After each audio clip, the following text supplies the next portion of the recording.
Sumainyo ang Panginoon. At sumainyo rin. Ang mabuting balita ng Panginoon ayon kay San Lucas. Papuri sa iyo, Panginoon.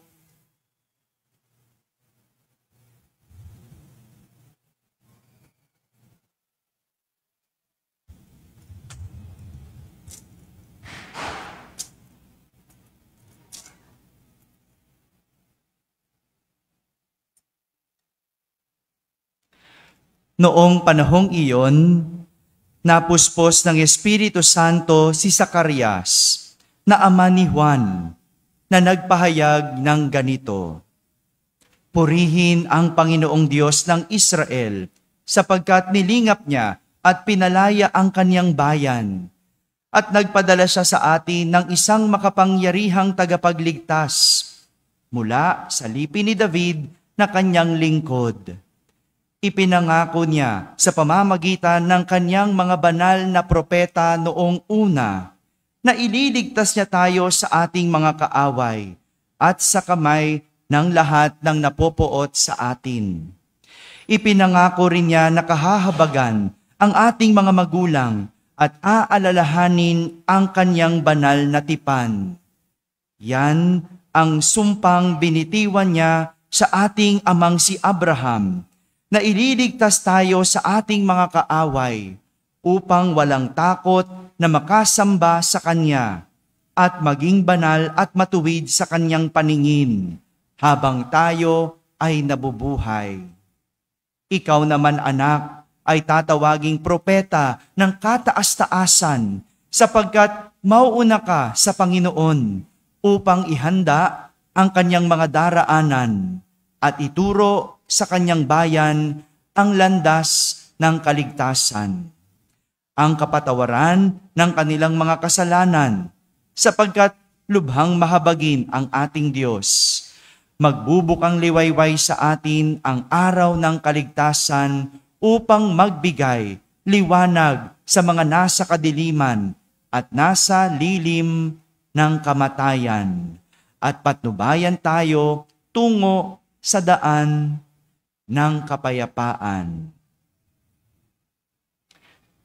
Mga kapatid, ang mabuting balita ng Panginoon. Pinupuri ka namin, Panginoong Hesukristo. Magsiupo po ang lahat at makinig sa homilya.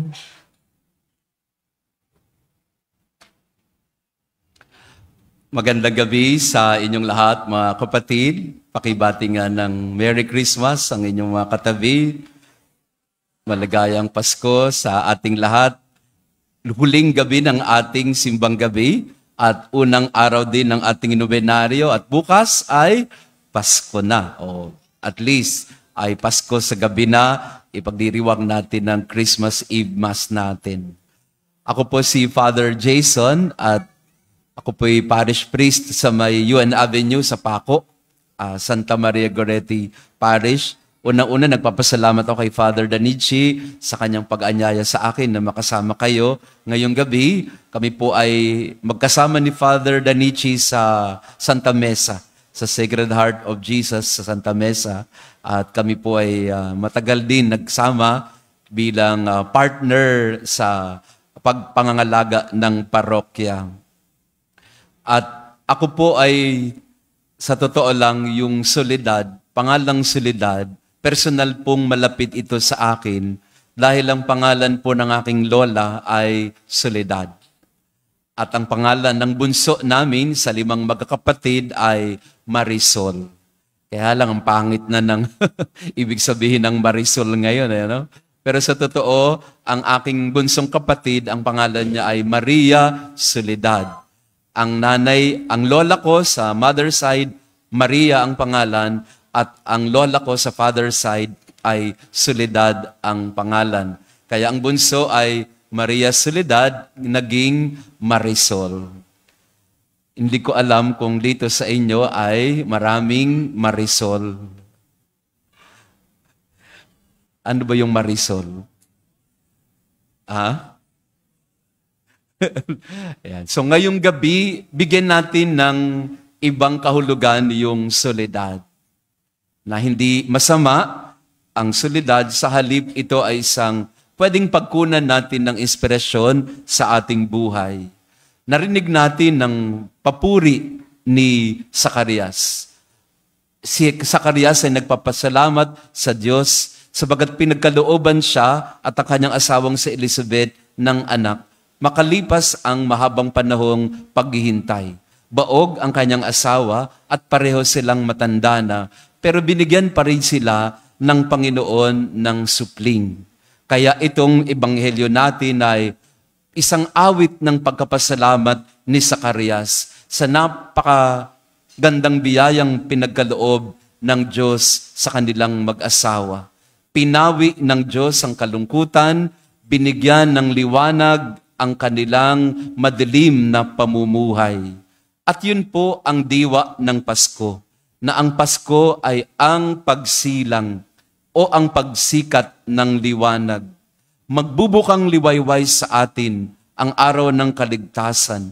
Magbibigay liwanag sa mga nasa kadiliman at nasa lilim ng kamatayan at papatnubayan tayo tungo sa daan ng kapayapaan. Ito yung Pasko. Kaya dito po sa inyong simbahan ay hindi ko alam kung kanina tinitinan ko yung napakaraming parol at mga Christmas lights. Ang iniisip ko kaagad ay magkano kaya kuryente nito. Pero napakaliwanag ng inyong simbahan. At kasi gano'n naman talaga ang Pasko. Ang Pasko ay ang pagsilang o ang pagbubukang liwayway ng liwanag sa ating buhay. Ang Soledad, ang Nuestra Señora de la Soledad, parang sa unang tingin ay kalungkutan ang makikita mo. Inang nagdadalamhati. Parang ang hirap ipagdiwang ang soledad sa panahon ng Pasko. Sapagkat ang Pasko ay panahon ng kagalakan, ng panahon ng pagdiriwang, panahon ng pagbubunyi, maliwanag ang lahat. Samantalang ang kulay ng soledad ay itim, malungkot, nagdadalamhati, masama ang loob o kaya ay hindi maganda ang nararamdaman. Nakita niyo po ba yung parang paghahambing ng kapistahan ninyo ng soledad at panahon naman ng liwanag at kagalakan? Parang ang hirap ispelengin ng parokya ninyo, sa totoo lang. Habang nagbubunyi tayo sa Pasko, kayo naman ay nagsosolidad. Paano natin pagdudugtungin ang dilim at ang liwanag? Paano nating pagsasamahin ang lungkot at kagalakan? Paano nating babalikan ang kamatayan at pagsilang? Soledad at Pasko. Paano natin pagtatagpuin ito? Yun ang tanong sa ating lahat sa ating unang gabi ng nobenaryo. Habang nagbubunyi ang lahat, paano tayong mag-nobenaryo patungo sa nagdadalamhating ina? Hindi ko problema yon. Problema ninyo yon. Hindi naman ako taga rito no? Pero nais ko pong bigyan kayo ng kaunting pagninilay kung papaanong ang dalawang mukhang ito ng lungkot at kagalakan ay pwedeng isa lang. Pwedeng isang karanasan lang. Kasi sa ating karanasan bilang tao, ang bawat lungkot ay meron ding ligaya. Ang bawat luha ay meron ding pagtawa at kagalakan. Sa bawat nagsasarang pintuan, meron ding nagbubukas. Kung may goodbye, meron ding hello. Pero ano yung nasa gitna ng goodbye at hello? Yan. Paano magdudugtong ang goodbye at ang hello? Paanong magdudugtong ang dilim at ang liwanag? Paano magdudugtong ang kalungkutan at kagalakan sa gitna? Tama po yung pelikula. Hindi naman po ako nanood pero agree po ako. Sa gitna ng lahat ay alin? pag-ibig.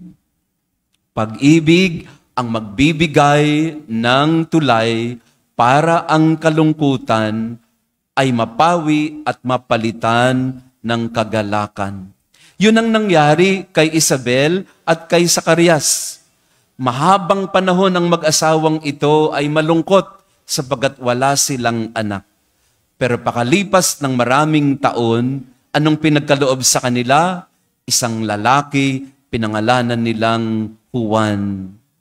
Si Maria, nung nabalitaan niya na siya'y magdadalang tao, anong unang naramdaman ni Maria? Takot at pangamba. Ang tanong niya sa anghel, paanong mangyayari ito? Hindi pa kami nagsasama ni Jose na aking mapapangasawa. Malungkot, nag-aalala, pero ang sabi ng anghel sa kanya, huwag kang matakot, Maria. Ang Diyos ay kasama mo, walang imposible sa Diyos, magtiwala ka lang. At sa dulo, ano ang sagot ni Maria? Maganap nawa, siya nawa. At doon napalitan ang kanyang lumbay, kaya siya'y naglakbay patungo kay Elizabeth para ipahayag kay Elizabeth yung natanggap niyang balita at para din si Elizabeth ay ibigay sa kanya ang balita ng kanyang pagdadalang tao din. Sa madaling salita, sa kwento ng Pasko, mga kapatid, nandun lagi ang dalamhati at lumbay. Hindi nawala yan. Si Jose, sa sitwasyon ni Jose, anong kalungkutan ang nadama niya nung nabalitaan niya na nagdadalang tao, ang kanyang katipan, hindi siya ang tatay. Anong mararamdaman mo? Kung ama ka o ikaw ay isang katipan at ang iyong nobya ay biglang nabuntis nang hindi ikaw ang ama. Malungkot kay Jose yun. Kaya nga nakatulog siya sa kalungkutan. Pero nung nagpakita sa kanya ang anghel sa kanyang panaginip, doon niya naintindihan na kanyang tatanggapin ang anak ni Maria, na kanyang anak din sapagkat ito'y anak ng Diyos na handog sa sangkatauhan. Si Jose may lungkot pero meron ding kagalakan.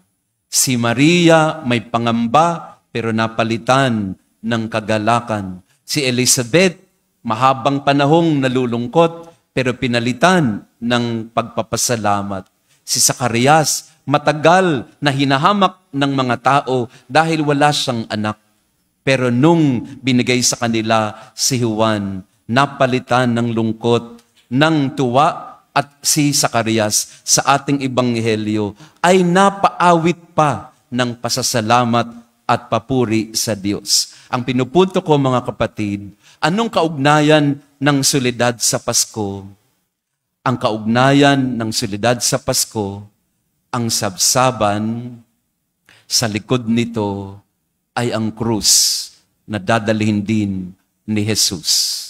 Sa sabsaban na yari sa kahoy, sa krus din ihihimlay ang pinanganak sa sabsaban. Dalawa ang himlayan ni Jesus.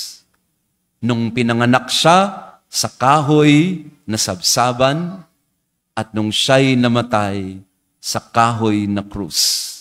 Si Maria, ang buhay niya ay laging kombinasyon ng lungkot, ng kagalakan, ng dilim at liwanag na sinasabi sa atin sa gabing ito, mga kapatid, malinaw na malinaw, habang nagsisimula tayo ng paglalakbay patungo sa solidad, huwag nating kalilimutan na ang solidad ay kaugnay lagi sa liwanag at buhay at pag-asa.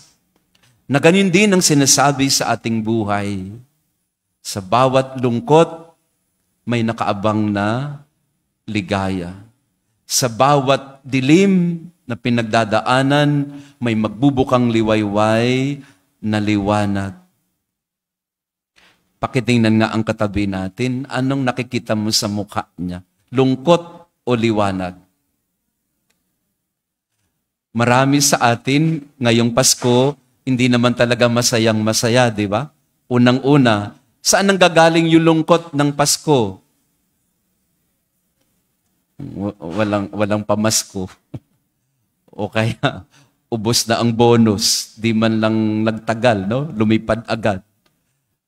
Siguro may hinihintay kang pumunta o bumisita, umuwi, pero hindi makakapunta. Ako po, nagbabalak sana akong umuwi kasi ako po'y Bicolano, sa Bicol po ako. At nandun po ang tatay ko nakahimlay dahil siya po'y namatay. Nais ko sanang puntahan, pero hindi makapunta dahil saan? Napaka-trapiko papuntang Bicol, kaya yan, hindi kami makapunta. Malungkot kasi hindi makauwi. Pasko pa naman, pero malulungkot. Sa ating buhay, laging ganon ang nararamdaman natin. May lungkot, pero meron ding liwanag. Kahapon po, nagmisa kami, o nung isang araw, nagmisa kami sa mga street dweller, mga nakatira sa kalye, doon sa aming banda sa Quiapo, sa Paco. Nagmisa kami at nagkaroon kami ng pagpapakain sa kanila. May konting programa. Alam po ninyo, pagkatapos ng konting programa, meron pong isang street dweller na lumapit po sa akin at ang sabi niya, "Father, may regalo ako sa iyo." Taong kalye po ito. Walang bahay, walang trabaho, at umaasa lamang sa libos ng mga tao. Gulat na gulat po ako kasi ang sabi niya, "Father, meron po akong pamasko sa inyo." Nung una, ang buong akala ko'y kami ang nagpapamasko sa kanila kasi sila po ay talagang kailangan ng tulong. Pero alam niyo po ang ginawa niya? Meron siyang binigay po sa akin na regalo. At yun pala ay mahilig siyang mag-drawing. Oo, taong kalye siya, pero magaling siya sa kanyang kamay. At binigyan niya po ako ng isang regalo. At ang binigyan niya pong regalo ay mukha ko. Drinowing niya po ang mukha ko. Hindi ko lang nadala Pero alam niyo po, yung drawing na binigay niya sa akin, kamukha ko si Piolo. Sabi ko, "Kuya, ako ba talaga ito? Bakit ang pogi naman ito?" Sabi niya, "Father, I love you. Salamat po, pinapakain niyo kami lagi. Salamat po kahit kami walang masilungan, kahit wala ho kaming pamilya, tinatanggap niyo kami rito sa inyong simbahan. Tanggapin niyo po yung kaunti kong regalo. Wala ho ako maibibigay na iba maliban sa itong kakayanan ko. Munti ito, hindi mahalaga ito, pero galing po ito sa puso ko. I love you, Father." Sa taong nasa dilim ng kalsada, meron ka pa ring mababanaagan at magbubukang liwayway na pag-asa. Lahat ho tayo, mga kapatid, sa pinagdadaanan natin sa buhay, may dilim, may soledad, pero meron ding liwanag, meron ding pag-asa. Kung ano man ho ang pinagdadaanan nyo ngayon, pinapaalaala sa atin ngayong gabi, isinilang ang manunubos. Ginapi niya ang dilim, pinalitan niya ng liwanag. Ginapi niya ang kalungkutan, pinalitan niya ng kagalakan. Isinilang ang manunubos para tayo'y bigyan ng pag-asa sa buhay. Amen? O, pakitanong ang katabi natin, lungkot o liwanag? Sana sa gabing ito, makita natin ang liwanag, ang tala ng Bethlehem na nagbibigay sa atin ng pag-asa.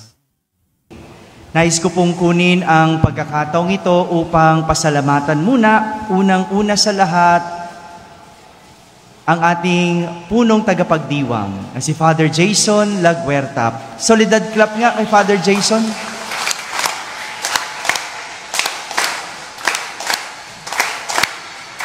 Father, ganyan dito. Talaga. Si Father Jason, gaya ng nasabi niya, nakasama ko sa Sacred Heart sa Santa Mesa 8 years ago. Bago ako maging pare, nung ako'y deacon, siya yung aking unang kura paroko nung ako'y maging kleriko. So, si Father Jason ay director din ng Office of New Evangelization ng Archdiocese of Manila at kura paroko ng Santa Maria Goretti Parish dyan sa may UN Manila. So muli, Father Jason, maraming salamat po sa pagpapaunlak sa aming imbitasyon. Salamat sa pagbibigay po ninyo ng oras at kami ay nabiyayaan ng inyong pagninilay. Ganon din po, nais kong pasalamatan po ang mass sponsor po natin para sa gabing ito sa unang Misa Nobenaryo, ang Rivera at Palma family. Maraming salamat po sa lahat ng mga nag-alay ng Christmas balls at sobre Solidad Club para sa lahat ng ating mass sponsors. Ganon din, nais kong pasalamatan ang lahat ng mga nagbibigay ng suporta at tulong mula sa ating mga online parishioners. Maraming salamat po at hindi kayo nagsasawang tumulong sa aming parokya. Kahapon kami ay namigay ng tulong at nagpakain sa ating mga kababayang nasa bilanggo sa Presinto 11. Pati sila nabiyayaan ng mga Christmas gifts na pinamahagi at binigay siyempre ng ating mabubuting donors. Muli, maraming salamat po sa inyong lahat. Para sa mga hindi nakakumpleto ng simbang gabi, ito po ang inyong pagkakataon. Second chance na kumpletuhin ang Misa Nobenaryo. Huwag kang hihiling, madaya ka, hindi ka nakakumpleto, pero pwede kang humiling bago magbagong taon. Sapagkat New Year, January 1, kapistahan ng ating mahal na Inang Soledad. Kaya mula ngayon, kumpletuhin mo ang Misa Nobenaryo. Ito po'y magandang pagkakataon sa atin para mas mapalapit ang ating mga sarili sa ating mahal na ina. At bago ka humiling, kumpletuhin mo muna ang Misa Nobenaryo. Muli, magandang gabi po sa inyong lahat at maraming salamat muli, Father Jason. Maraming salamat din, Father Ranichi, sa inyo pong lahat sa pag-aanyaya. At ito po isang magandang karanasan din sa akin na makasama kayo. At sana po yung simbang gabi nga na natapos na natin ay naghahanda sa atin para sa dakilang kapistahan ng pagsilang ng Panginoon. At ngayon, panibagong nobenaryo, paghahanda naman natin sa kapistahan ng ating parokya. Sumainyo ang Panginoon At sumainyo rin. at naway pagpalain kayo at ang inyong pamilya ng ating mapagmahal na Diyos, Ama, Anak at Espiritu Santo. Amen.